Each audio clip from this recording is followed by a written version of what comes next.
আজকে তো ভালো মালের ফটো দেখবো, ভালো করে দেখবো আজকে। কেউ আরে বাড়া, এরা কি করছে রে? ও বাড়া, মালের ফটো দেখছি এরা। দাঁড়া,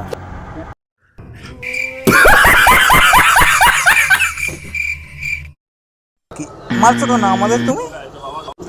তোরা আমরা কাজ না করে মেয়ের ফটো দেখছিস? তোদেরকে এই জন্য ডেকেছিলাম এখানে, মেয়েদের ফটো দেখবি বলে। ধর তেরিকা, ভালো মেয়ের ফটো দেখবো এই কথা দিয়ে চলে আসলো। ধর, এখন চলে যেতে হবে। আর তুমি একটা পা কলার ছিলকায় আর একটা পা মাটির ভেতরে, তোমার লজ্জা করে না? হাসছো তুমি? হ্যাঁ, মেয়েদের উলঙ্গ ফটো দেখছো বাচ্চা ছেলের সাথে? হ্যাঁ, চলো এখান দিয়ে ফটো।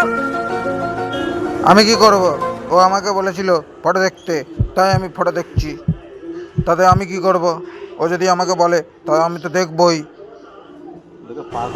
শোনো বুড়ো, আজকের পরে যদি আমি দেখেছি তোমাকে কোনো মেয়ের ফটো দেখতে, তাহলে কিন্তু আমি মালিককে বলে দেবো, তোমার কিন্তু চাকরি চলে যাবে। চলো এখান দিয়ে, চলো, কাজ নিজে কাজ করো, চলো। হ্যাঁ, অনেক বলছে। এ কি, তুই এখানে কি করছিস? তুই বুড়োর আমাকে বকছি, তুই দেখছিস? চল, চল এখান দিয়ে, চল নিজের কাজ কর, চল এখান দিয়ে। আবার জন্য না দেখি তোকে তোকে